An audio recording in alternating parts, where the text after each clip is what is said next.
We're going to talk for a little while about film acting, of which I've done a little bit. And the first thing that will happen to the audience is, of course, for the rest of the day, they will be completely ignored because you don't exist. My fellow actors and I can regard you as the crew, right? And once you're in front of that camera, nobody exists. Nobody, except the other person in the scene. And what we do, we actors who are in the movie, we hang on to each other's eyes. That's the most important thing in film. Eyes, eyes. If you're fair and you've got blonde eyelashes like I have, you wear mascara, because if you have blonde eyelashes and you're in a movie, you might as well be in a radio play. In the cinema, it's a very, very infinitesimal space you have in which to work. So this is our movie camera here, and we use that as the movie camera all through this show. So what I'd like someone to do is to put down a mark for me. Is there an assistant who can put down a mark for me to hit for a close-up? We just need a piece of tape or a bit of chalk or something. I thought it was going to panic everybody that I asked for something. Just, where am I? Let me just see where I am. Pull it up, the camera up a bit. Is that as high as, that's it. Just hit there. Put it on my feet there. Now I've got to come in and get to there. If I go to there, in a movie camera, I've gone through the focus, because the focus ends here, and the focus ends here, and so if I'm back here, I'm fuzzy. So the way to do that is to get on the mark, and if you're going to say a line, you go backwards. So when you go forwards, if you're going to say a line, and then you're on the mark. That's the first simple lesson. With a close-up, which I've started with close-ups because they are eventually what sells you in a movie, because people see your eyes. And I'll take my glasses off. What you get in the cinema, my friends here watch the monitor. What I often see in television or cinema is people who are looking at someone else and they change eyes. Can I have some? Come stand here, Simon. Do you stand off camera? Mm-hmm. And then I will look at you. Mm. Stand. Always remember, if you're doing a close-up with somebody, you are the off actor, the one who's off the set, get as close to the lens as possible to bring the other actor around to the most advantageous for him, which is right round to the lens. So you don't pan right, cameraman, because you'll hit something. Now, you see actors, and they're acting, and they change, and it's an infinitesimal thing in the eyes, is they change eyes as they're talking. Can you see my eyes changing there? Yes. I'm changing eyes. Yeah. And I'm blinking. Now, that is two of the worst things to do. First of all, you never change eyes, and what you do is you pick an eye. Now, which eye do you pick? I look at, with this eye, because the camera is there, I look at this eye, at your eye there, which brings my face, you can see. If I look with this eye at that eye, look what you get. Yeah. You see the difference? Yeah. But it's the same look. And if I keep blinking, it weakens me. But if I'm talking to you, and I don't blink, and I just keep going, and I don't blink, and I keep on going, and I don't blink, you start to listen to what I'm saying. And sure. It makes me a very strong person, as opposed to someone who is sitting there going, which is someone who's completely flustered. The camera is like somebody who loves you deeply. It's the most incredible of mistresses or lovers, whichever sex you are, because it will love you forever, in spite of the fact that for the rest of your career, except on given occasions, which we will come to, you ignore it. It does not exist. You never look into it, you never know it's there. You just hold the eyes of the other person and listen. And listening is really what acting is all about for movies. It's not like the theatre. It's an entirely different situation. When I was in the theatre, I was inadvertently given some advice by the theatre producer. When very young, I was in repertory in Lowestoft. And he said to me, "What are you doing, Michael?" And I said, "Nothing, sir." He said, "What? What do you mean, nothing?" I said, "Well, I haven't got anything to say." So he said, "What do you mean you haven't got anything to say?" He said, "Of course you've got things to say. You have got wonderful things to say. But you sit there and listen, think of these extraordinary things to say, and then decide not to say them." That's what you're doing. And that is the greatest piece of advice I can give to someone who wants to act in movies, is to listen and react. But also, when you get really close to the camera, if some directors go in for a massive close-up, the thing that people never do in real life is they don't say, "Oh, I don't want to go out. I'll have the egg and chips, you know." But you will see actors doing that all the time. And so when you get in here, that doesn't look so obvious until you get in here, you know. So, but you've got to just be. There is no one here. It's just you and me. You'll be standing there. And there isn't even a camera. And you just say, "Well, no, I don't think I'll have the egg and chips. I'll have the caviar and bellinis. Shall I?" And they say, "Well, no, what do you really want?" And you say, "Well, he's not doing anything." And it's a story of Jack Lemmon, who was working with George Cukor. It was his first movie, and he come from Broadway theatre. And he kept doing it, a scene. George would say, "Cut, less, Jack, less." Jack would do it again. George, "Cut, less, less." Again, "Cut, less." And Jack finally said, "Look, if I do any less, I'll be doing nothing." And George said, "Now you've got it." But there is a sort of feeling that you have to get. Just stand up. It's a feeling that you have to get. It's just the two of us talking to each other. Yeah. You understand what I mean? Yeah. And the moment I'm saying it's just the two of us talking to each other, I know I'm doing it for all these people out here. Yeah. And I've even said to a director, he said, "I didn't see that, Michael. I didn't see that on that take." And I said, "Where were you sitting?" He said, "There." I said, "How are you going to see it? The lens is here." You know? And so what you're doing, and the test for this is like, supposing you were rehearsing a scene.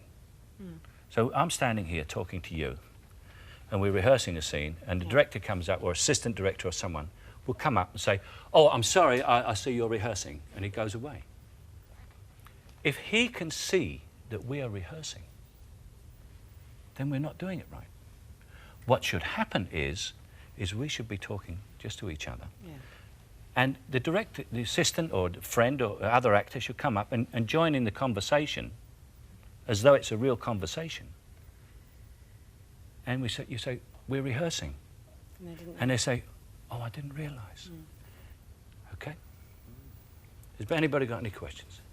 How do you achieve your sense of relaxation? By just feeling concentrated and... It's concentrated, and you know that you have no enemies. Everybody's on your side. The camera is like a belt or a net behind you. And someone's standing behind you and saying, "Look, you can relax, it's okay. You don't have to push it." Like, say, in the theatre. You don't have to push it, just relax and let it come out. If you do it right for them, for this camera, it will catch you every time you fall back. It's watching you, it's your friend, it loves you, and it is listening and watching everything you do. You don't have to do it big. You don't have to shout and scream. And nobody exists except us six, right? I'm talking to you now. You got a question? Well, I was just about the you're saying about listening and reacting to something that's going on. Now, how does that work if, for example, you've done your master shot and now you're going to go on to your close-ups, and that person is talking to you, and now you're going to do your close-up. And this close-up is like 3.5 hours after you've started the original thing. How do you get what you call the emotional recall? That is to actually concentration. Well, yes, but I mean, that's the next thing. Yeah. Is to you don't think about it for hours. You don't think. What you do is, you see, you get actors who will say, God, I saw the rushes yesterday, and I didn't like that thing where I did that, and I don't go and see rushes. I sit on the set, and I'm figuring out what I'm going to do next, right? Anybody smoke? You got a cigarette on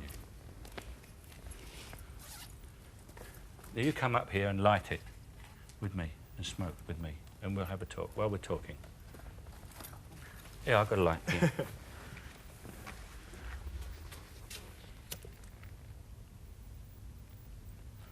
So now we continue this. And the thing is this, is that you concentrate on what you're doing. And you somehow, it's very difficult to explain, you go into yourself. Remember, you've still got the same person there. Although it was a long shot, if you're standing here with me and they shot it from over that camera there, this is a long shot, I was still talking to you here like this. So when the camera comes here, I'm still only doing the same thing, although I might calm it down a bit on the face because it's closer. Well, the thing you don't do in a long shot is smoke. You know why? Yes, you can. Because now we're going to do the close-up. Yeah. Where did you take the puff? We've got to do exactly the same lines. Where did you change hands just now? You've got to do it exactly the same. So everything you do, if you're going to... Come borrow a cigarette. I don't smoke cigarettes, but I'll try. So if you're going to do a long speech and you go, yes, I'll do this long speech now, and then I'll... when I say I'll take another puff. So you took another puff on another puff. And you remember that, because when it comes back to it, it's the most difficult thing to do in a master. If you start fiddling with anything, when they come into the close-up, you're doing the line and you're going, I'll tell you what I'd do. And she says, no, not there. No, you did it when I take another puff. You said, I'll take another puff. No, you did it immediately, you said puff. I'll take another puff. And the whole scene's gone out the window. And you probably have to shoot the master again. So never smoke or fiddle. And if you're going to do action and movement, plan it absolutely perfectly so that you do it exactly the same over and over again. You can change your performance, you can change, but you cannot change the action. Otherwise, the close-up, the medium shot, and the master shot do not match. And there's also with dialogue, for instance, is to learn it. You learn it until you know it, but you've got to learn it over and over and over again until you're sick of it. Until someone says something to you, you could say the whole thing, including everybody else's part. Because the tension of that actual close-up is when you're standing there and everyone goes, right, quiet, turn over, speed, action. And you go to bum or not to bim, that is the question, and that's it. And it's up till that moment, because you're just a guy who just got up, you know, and said, I'll have cornflakes. And what you see is a guy going, I'll have cornflakes. You know? Because he said, go turn over action, and you, unwittingly, were standing there quite calm. You knew the lines about I'll have cornflakes. And they go, turn over, speed, action. I'll have cornflakes. You know, and that's what you get unless you relax, you see. So when they say turn over and speed, they're talking a load of old cobblers that do with something else about motor mechanics, whatever it is they do. And the other thing is you always cheat as much as you can. Always steal, but only steal from the best people. Just steal whatever you can see. If you see Vivian Leigh do something, or you see Marlon Brando do something, or Robert De Niro, or Meryl Streep, steal it. Because what you're seeing them do, they stole. You understand? But you can't see who they stole it from because they made it into themselves. And that comes to the other thing of where you get into sort of movie stardom, is you have to invent yourself. Now, movie stardom is not necessary. And from my own experience, not a lot of it is recommended. But to be a good movie actor is highly recommended, I think. Because it's a delicate operation. It's like, I regard the theatre as an operation with a scalpel. I think movie acting is an operation with a laser. Because it's so tiny and it's so small that half the time people say, I don't know what you're doing. And you say, wait till you see the rushes. That's what it is. Wait till you never ever see the rushes, ever? No, I wait for them to see the rushes. I know what they're going to see. No, but do you ever, though, when you're filming? No, never see the rushes. All I've ever seen from rushes is, all rushes are wonderful. Everybody buys their yachts in rushes and go bankrupt at the premiere. All rushes are wonderful.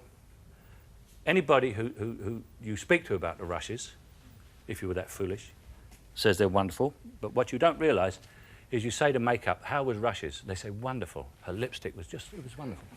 You say to hair, how was the rushes? Oh, you should have seen the parting there, it was great. Everybody watches their own thing. And if you go to rushes, you will watch yourself. And nothing else. And in actual fact, it should be a stranger to you. It's someone else. The director, if he's any good, will tell you what you will like. You cannot bluff your emotions. You cannot bluff this fella. No. Or lady. This lady here, you need do nothing. But you must feel. You must feel, and you must look, and you must listen, because she will see everything you do, and she will pick it up. You don't have to throw it to her, and she'll love you, even though you ignore her for the rest of your life. She'll still love you when you're 60. I'm banking on that. I'm 53.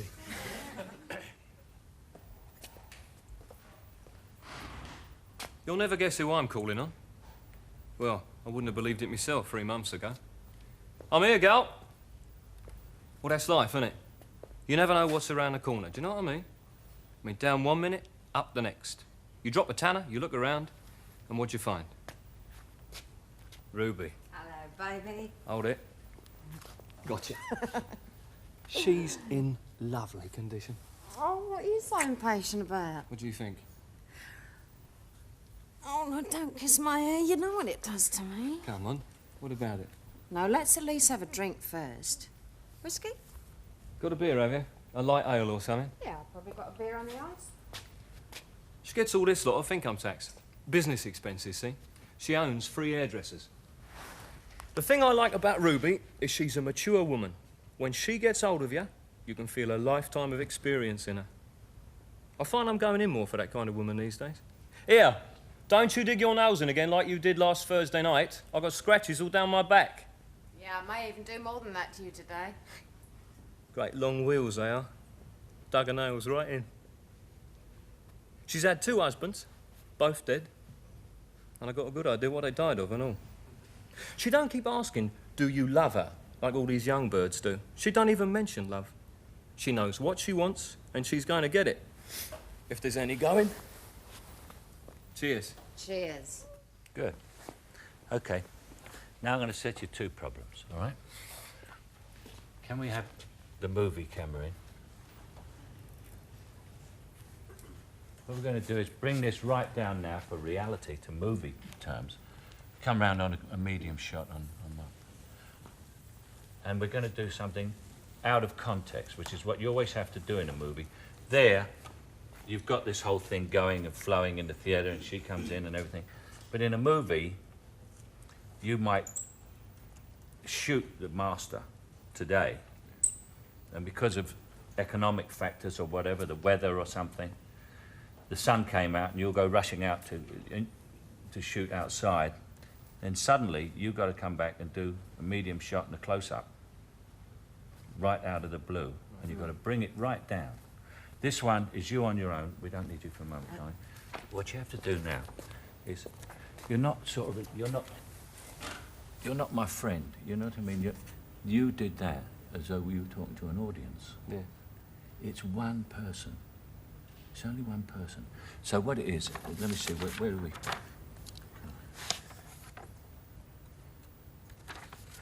See, gets all this lot of income tax. Business expenses, see? She owns 3 hairdressers. The thing I like about Ruby, she's a mature woman. When she gets hold of you, you can feel a lifetime of experience in her. I find I'm going in more for that kind of woman these days. Here, don't you dig your nails in again like you did last night. I've got wheels all down my back. You know, it's funnier if I've got scratches all down my back. And I may even do that more. It's great long wheels they are. Dug her nails right in. And it's secret. You see, you're talking to one person. Yeah. That's why we could have the camera right over there and you could stand up and you could address everybody. Yeah. What we used in Alfie was the camera as a best friend, not as an audience. Yeah. And remember, in movies, the camera is always your best Yes. friend. You know what I mean? Yeah. So what you do is relax into it. You're just talking to your best mate, that's all. Right. And you look straight at your best mate and I say, yeah, she gets all this lot of income tax, you know. She's got 3 hairdressers. You know, she had 3 husbands, all dead. I think on it. You know, it's because it's not the theatre. It's just you talking to your best mate. You like him and he likes you and he's ready to listen to every word you've got to say and he's very interested in you. Right. And that is your best friend. Try it again. She gets all this lot of income tax. Business expenses, see? She owns 3 hairdressers. Now, the thing I like about Ruby is she's a mature woman. Now, when she gets hold of you, you can feel a lifetime of experience in her. I find I'm going in more for that kind of woman these days. Here, don't you dig your nails in again like you did last Thursday night. I've got scratches all down my back. Yeah, I may even do more than that to you today. Yeah, great long wheels they are. Dug her nails right in. She's had 2 husbands, both dead, and I've got a good idea what they died of and all. She don't keep asking, do you love her, like these young birds do. She don't even mention love. She knows what she wants and she's going to get it, if there's any going. Cheers. Good, much better. Let's go in really close on that now. Now, look at the monitor. Oh. You see? Right, yes. Now, anything, if you go, oh, shit. Yeah, no faces. Right. No faces. Everybody pulls faces. People, when they talk to you, they don't come up and say, excuse me, could you tell me where Woolworths is? But because we are actors and we get kind of nervous, certain twitches come out in our face or even in our bodies, you know. You'll see an actor and he's doing this because he's nervous. There's no need for any nerves. No one, everyone's there to help. Just get that smile. Get a smile to the camera. Say, yeah, she had 2 husbands, both dead. And it's funny to you because I have a bleeding good idea what they died of and all. Yeah. It's, you see? Yeah. And it's to a mate. See? Where's that camera? She's had 2 husbands, both dead. And I have a bleeding good idea what they died of and all. Yeah. And this is a big thing because, you know, they died because she's in a bleeding kit. You know, right. I mean, this is the... So it's just very intimate. Now, have a look at your close-up again. Yeah. You don't have to do anything except show with your eyes that you think this is bleeding funny. 2 of them dead and you know what they died of, Christ. You know? Right. Try again. She gets all this lot of income tax. Business expenses, see? She owns 3 hairdressers. Now, the thing I like about Ruby is she's a mature woman. Now, when she gets hold of you, you can feel a lifetime of experience in her. Slow down. It's your mate. It is willing to listen to you. Yeah. Just slow down, say. When she gets hold of you, you feel a lifetime of experience in her hands, you know? It's you know, it's the 2 boys talking together, all, you know, great bird, this one, you know. So you can go like slower. Right. Each single person, the reason this was done on the movie... It's got to feel like my best mate. Really, each single person must feel that they are not an audience, they're sitting there in the dark, and there's this man telling them what he thinks, And it's rather funny and it's amusing and they rather like him and he likes them. Yeah. Try it. Let's have one more go. One more go. Guess all this lot off income tax. Business expenses, see? She owns 3 hairdressers. Now, the thing I like about Ruby is she's a mature woman. When she gets hold of you, you can feel a lifetime of experience in her. I find I'm going in more for that kind of woman these days. Here! Don't you dig your nails in again like you did last Thursday night. I got scratches all down my back. Yeah, I may even do more than that to you today. Yeah, great long wheels they are. Dug her nails right in. She's had 2 husbands, both dead. And I've got a good idea what they died of and all. She don't keep asking, do you love her, like all these young birds do. You know, she don't even mention love. She knows what she wants, and she's going to get it. If there's any going. Cheers. Are there any questions from the people who've been watching this? I have a question. If you're a novice is auditioning for film, and you have a screen test, you're auditioning to a camera, what you were saying about, would you audition straight into the camera as if they say, do a monologue, or just no, speak to us? they would ask you to audition straight to the camera.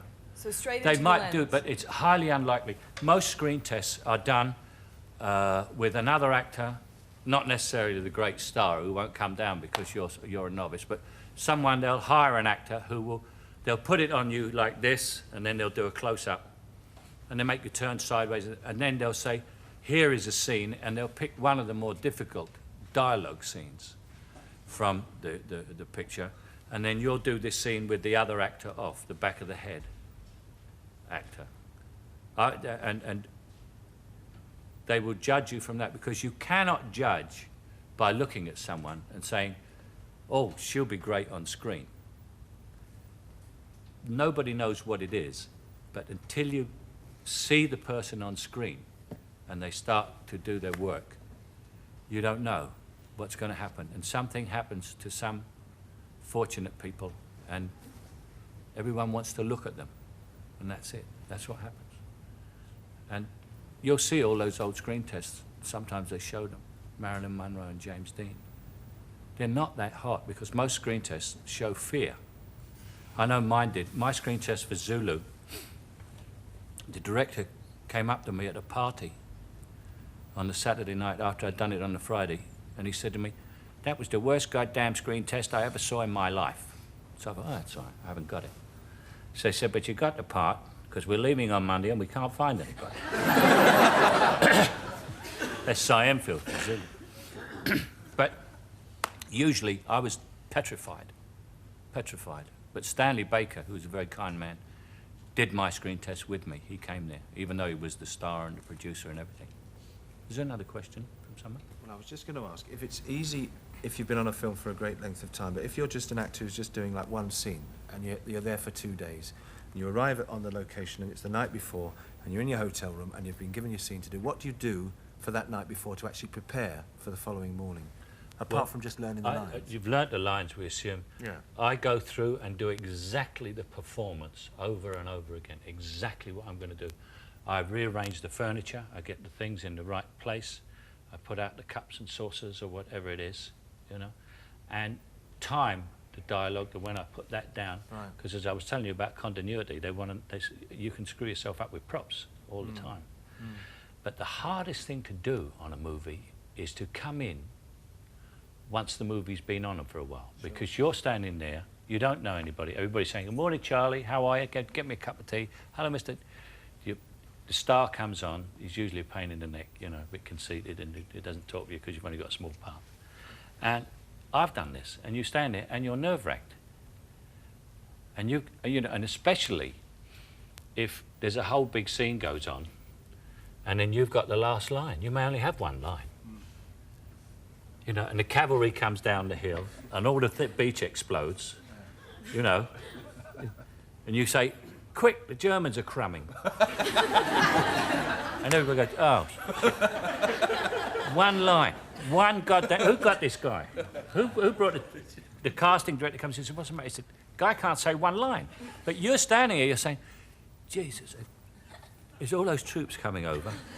It'll take 2 hours to put the explosives back in. Then the great star says his great long speech absolutely perfectly. And you go, the Germans are coming. Can we, and then always the actor says, can we post-sync that? Would it be all right to do, and the guy goes, no.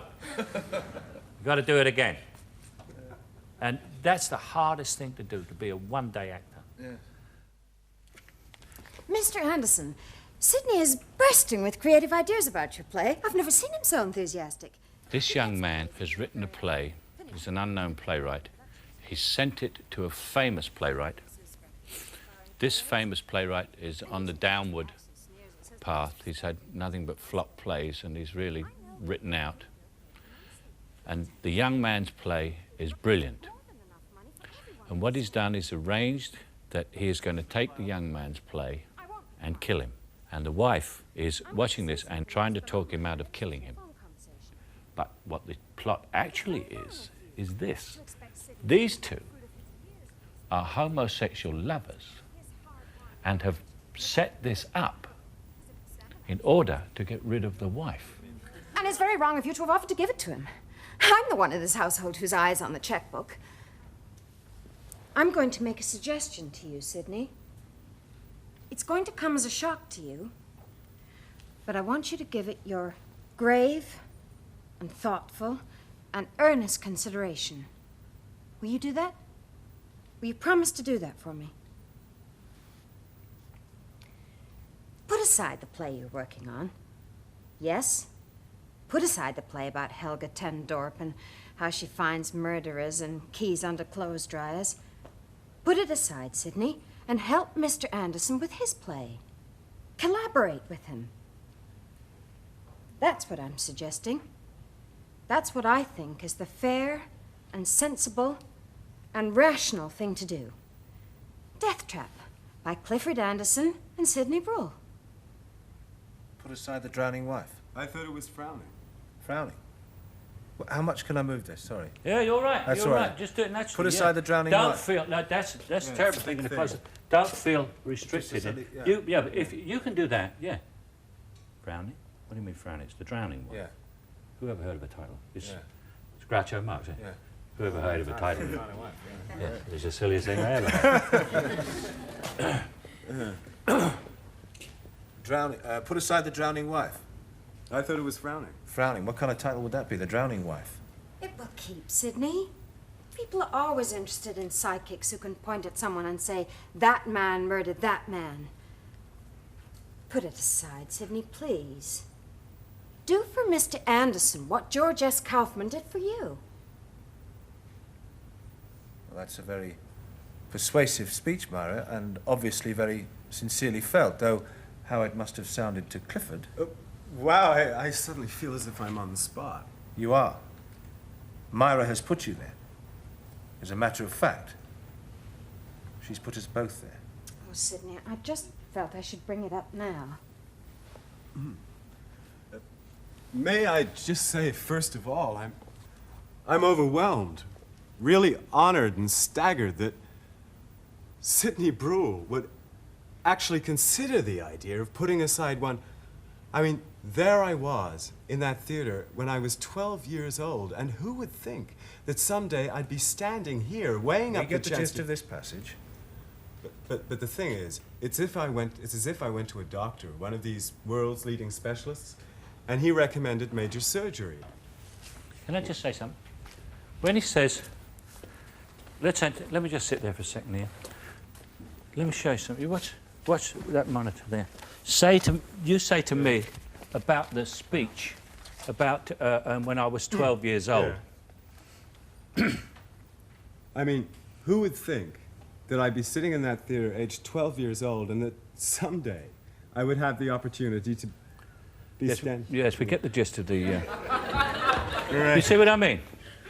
I reacted to 12 years old. You know, he's saying, you know, but you saw me do it, and I did it in movie terms, and because they could see the monitor, they laughed at it, which is what it's there for, you know. It's, do it again.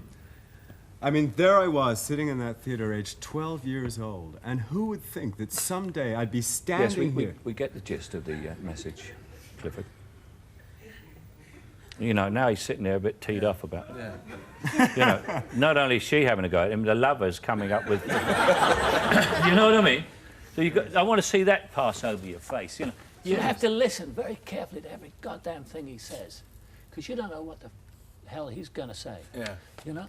And he could drop you in it now. Yeah. With one wrong word, he could give the game away to her. Right. And you've got her on the other side not cooperating properly. Can I just say something about that? Because just you've got quite get mobile on that. Is that if when you've got the camera on you like that and it's that close up and you're concerned about the camera? Yeah, I tell you what. You don't worry about it. And listening, and also is in the end you kind of think, well, oh, and so the face gets like that. Yes. Yeah. Do you know what I mean? That's why I stopped you. Your face went like that. I know. Yeah. You started to get frozen That's into right. that. But you see, put it on me. Now I'm in this close up, right? So I'm listening, but I mean I can't go like that, and I can't go like that. No. But I can go. Yeah. And I can use my eyes, because I'm looking at him, and he says 12 years old, and you go to Celia.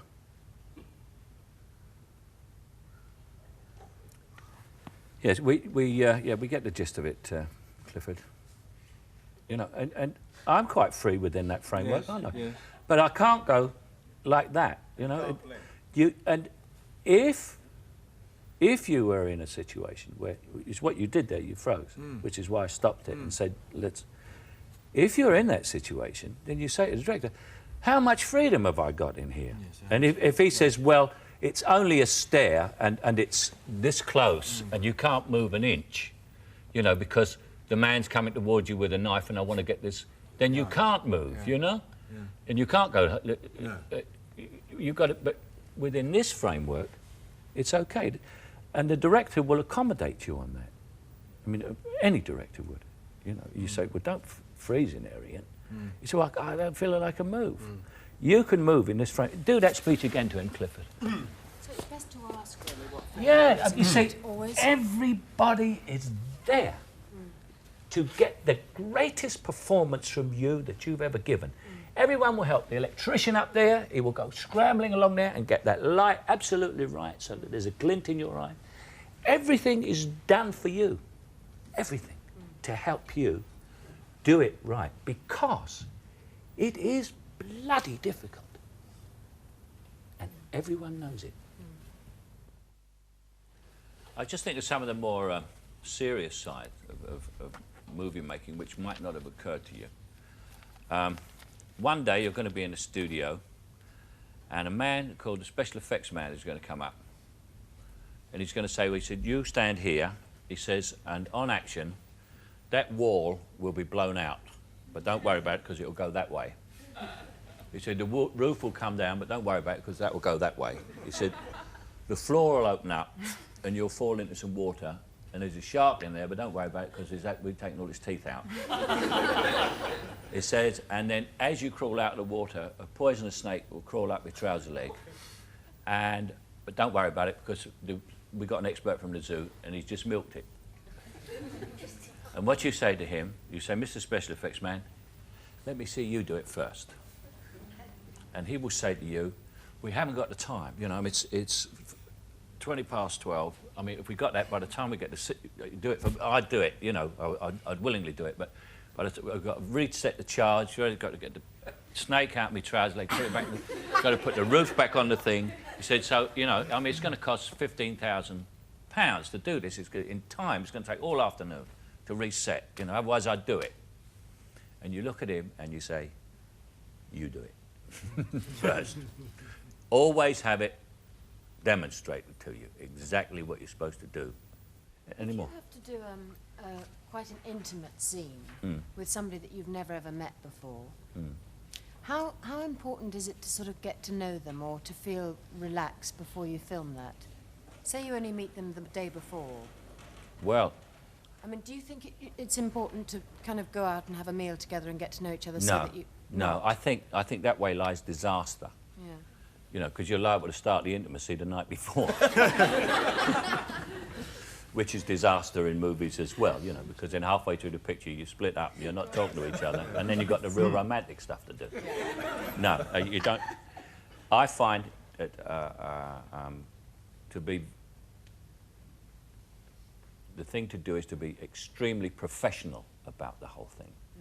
In as much as this is a job, this is what we're doing, and the fact that we're lying naked in bed, we never met each other before, you know, and I mean, you're very rarely naked, but I mean, you're in getting some intimate love positions, you know, kissing people you've never met. Provided it's done, I mean, what I do is I joke about it a lot so that the female side of it, of the thing, is never under the impression that I'm getting off on it on a freebie or whatever, you know what I mean? Yeah. But it's also another thing that I do. I always carry a little thing of mouth spray, you know? And just before a love scene, just in case, because you don't know, in case anybody has sort of breath problems, I always go, shh, shh. And the actress says, "What's that?" I say, "Have a taste." Very good. That gets over that one. And I always say, well, I smoke cigars, you know, so I always do this because of the taste if we have a kiss each other, you know. He says, "Oh, what's it taste like?" I go. That's the other thing I was going to ask you is what makes you decide to do a film if you get a script and read it? What is it about it that will make you? Is it different from the last one I did? And I mean, what's the part like for me? Is it any kind of challenge? Yeah. And under what circumstances is it being done? I mean, is it a little shoestring picture where we're all going to, you know, be sitting in mud huts in Tanganyika? Or, you know, are we going to be put up at the George Saint in Paris or something, you know? I look at those side of it now, because when you get older, you do look at those comfort things a bit. I mean, when you're nuts, when you're young, I mean, I spent 26 weeks in the Philippine jungle, you know, which when we got back, you know, we could have shot it in the tropical garden at Kew. Because all it was looking out behind a load of palm leaves, you know, I mean, and they were all there. Because in the jungle, you can't see the sky, you can't see the scenery. I mean, you just see, could have sent a second unit. Yes. If you've got a very emotional scene with someone else and it's your close-up, would you always insist on the person you're acting with being behind the camera? Or no, I don't. I mean, I will let them go home. I can do it to the wall, it doesn't matter. The only thing is when you get the continuity girl going, "I love you, darling, but I have been unfaithful. I hope you will forgive me." And you're going, "Oh, no, please." That's a little bit difficult. Yeah, how many times in your career have you found that people employed you to pull a film through? As a leading actor in movies, you're employed to carry the picture. You know, everyone says, "Oh, did you see that character actor came in and stole that scene off of you yesterday?" I say, thank God for that. At least it's 5 minutes I'm not responsible for. Because you are paid, really, to pick a picture up on the first day of shooting, put it on your shoulders, and take it to the end. Any more? Would you like to direct? I suppose eventually, but what happens is when you're an actor, you get a script and you say, "This part isn't big enough." And so they say, "Oh, we'll write it all up for you." And then they write it all up and you say, "Jesus Christ, I'm working every day." That's what happens.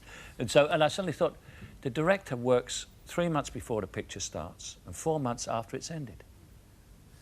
In the period that a director does a picture, an actor like me who works a great deal will have done 4, you know? And so there's an economic reason for me not becoming a director. We're going to do Educating Rita now.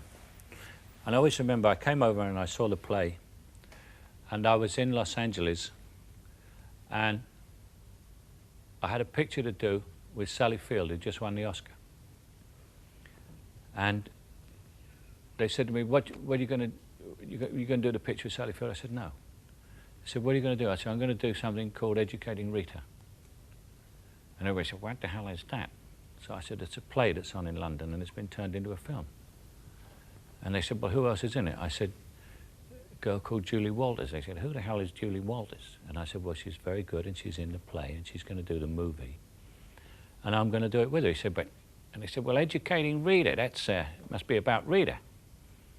He said, what are you playing at? So I play a guy called Frank. They said, well, you should be doing a picture called Educating Frank if you're going to be a star in this picture. And in actual fact, seeing the play, the theatre being, theatre is acting, and here's a supreme example of it, inasmuch as when you see Educating Rita, you look at Rita most of the time because Frank is sitting down or pissed, or drunk, I mean, and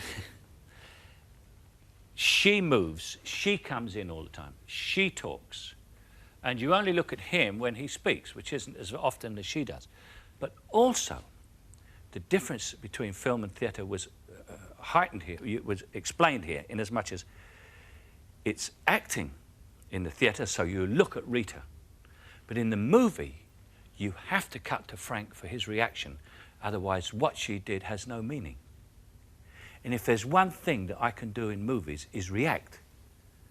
And that's kind of where a movie actor earns his living. I know, I wouldn't have understood it then, Frank. You would have thrown it across the room and dismissed it as total shit, wouldn't you? I know, but I couldn't have understood it then because I wouldn't have been able to understand and recognise the illusions. Oh, I've done a fine job on you, haven't I, Rita? Oh, it's true, Frank. I can see now. You know, from now on, I'm going to change, like you, I'm going to change my name. From now on, I shall insist upon being known as Mary. Mary Shelley. Do you understand that allusion, Rita? What? Mary Shelley, she wrote a little Gothic number called Frankenstein. So? This clever, pyrotechnical pile of self-conscious illusion is worthless, talentless shit. There is more poetry in the telephone directory and probably more insight. Its one advantage over the telephone directory is that it's easier to rip. It is pretentious, characterless, and totally without style. It's not. Oh, I don't expect you to believe me. Of course, you understand the hallmark of literature now, don't you? Why don't you just go away and leave me alone? Don't think I can bear it any longer. Can't bear what, Frank? You, my dear. You. Cut. Now we're going to a close-up. We want to go from... I'll tell you what you can't bear. Did you get up at all there? I did before. Yeah, well, get up. All right, get up. He'll yeah. follow you. He knows all of that. When are you going to get up? Tell him. Can't bear... I'll tell you what you... Yeah. Another I'll trick. tell you what you Another can't. trick Yeah. that I haven't told you. Let me... This is what happens to the cameraman when you don't know. I'll tell you what you can't bear. I've gone right out of it. Take him up with you, you see. Look. I'll tell you what you can't bear. See, he hasn't got a hernia now. You understand? That's another thing to remember, honestly. The number of actors who go, I tell you, and the guy's going. So take him up with you.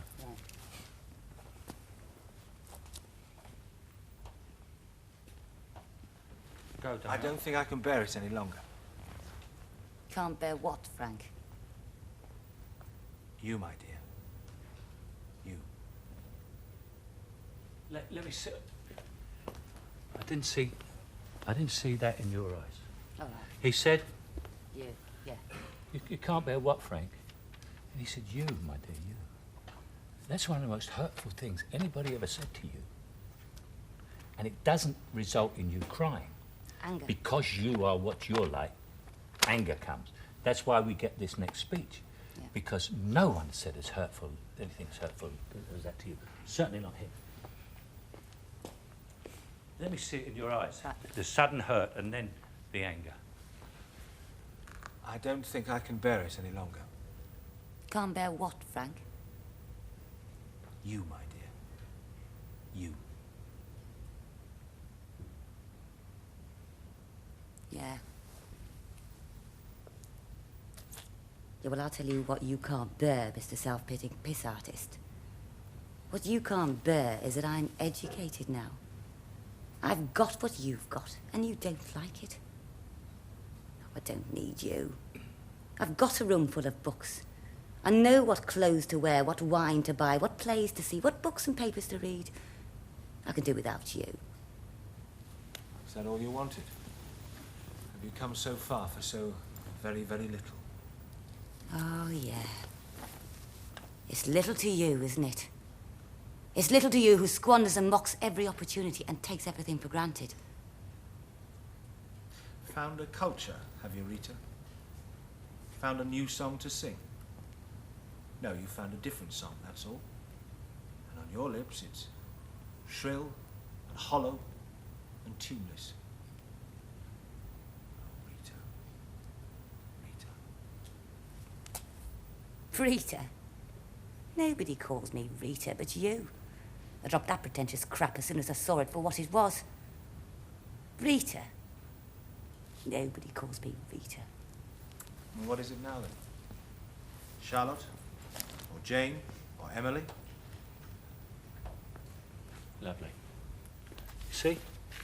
You'll see that played back. You'll be amazed at the difference between when you started and when you cut that. And, Yes. and when he spoke to you, I saw on your face the hurt or the anger or the whatever you felt, and I could see it in just small things. Come round on you now. Oh, I've done a fine job on you, haven't I, Rita? It's true, Frank. I can see now. You know, Rita, I think that, like you, I shall now change my name. From now on, I shall be known as Mary. Mary Shelley. Do you understand that illusion, Rita? What? She wrote a little Gothic number called Frankenstein. So? This clever, pyrotechnical pile of self-conscious illusion is worthless, talentless shit. There's more poetry in the telephone directory and probably more insight. Its one advantage over the telephone directory is that it's easier to rip. Stop. Let me stop you here. This speech. Take this speech. Let me sit there, Ian.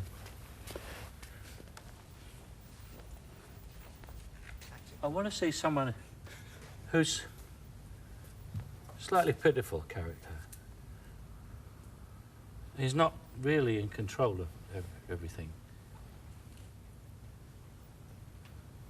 And he's trying to keep his head straight, which wants to go. But he's got to keep his head, because the last thing he's going to do is show this woman that he's drunk. And it's a rather pitiful character listening to her. And drunks don't react fast. There's something in the way that you sit isn't drunk, Ian. You don't go like this, but there's just, it's just, if a normal man sat down in the armchair, he'd sit like this, say, hello, how are you? And it, yes, you've got a difference. But a drunk is very small. And this character is, suddenly I'm a foot shorter and slightly pitiful. I've only moved about 2 inches. You're still going too fast. You can read it if you like. No, I know if it's you all right now. if you wait, but forget about it, you know. But it's this clever pyrotechnical pile of self-conscious illusion is worthless, talentless shit, and could be recognised as such by anybody with a shred of common sense. It's the sort of thing that gives publishing a bad name. Wit. You will find more wit in the telephone book. The only advantage this has over the telephone book is that it is easier to rip. It is pretentious, characterless, and without style. It's not. Oh, I don't expect you to believe me, Rita. You recognise the hallmark of literature now, don't you? Why don't you just go away? I don't think I can bear it any longer. Can't bear what, Frank? You, Rita. You. You understand what I mean? Yes, I do. Slower. Take it easy, Ian. Listen, and then feel everything. Do you think then on film acting, and the difference between film and stage is you do take your time much more on film? Yeah, because you can do things, you see, which people can't see. I mean, if I'm doing that, is there a camera on me at the moment? Yeah, is there? All I've got to do is go. And that's a big movement. You go, what did he do? What happened there? Someone's coming. You know, you create tension. Just do that. Right. Or that. Nothing. But slower and think about it, yeah? We go from... Get it up from here. Get it up from here. This clever pyrotechnical part of self-conscious. Go from there. I'll tell you, let's go in a close-up now on this. Go right in close. This clever pyrotechnical pile of self-conscious illusion is worthless, talentless shit. There's more poetry in the telephone directory and probably more insight. Its one advantage over the telephone directory is that it's easier to rip. It is pretentious, characterless, and totally without style. It's not. Oh. I don't expect you to understand me. Of course, you understand the hallmark of literature now, don't you? Why don't you just go away and leave me alone?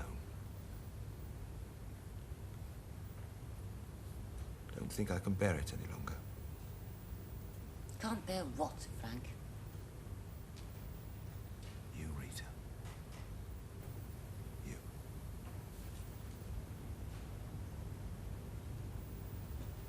That's much better. Much better. See the speed? It's come right down. It's easier And in a way. it's in a easy. sense, 'cause I told you. yeah. I told you. I mean, it's in a, yeah. Movie acting is relaxation. It's easy. If you are knocking yourself out, you're doing it wrong. I regard the theatre as an operation with a scalpel. I think movie acting is an operation with a laser.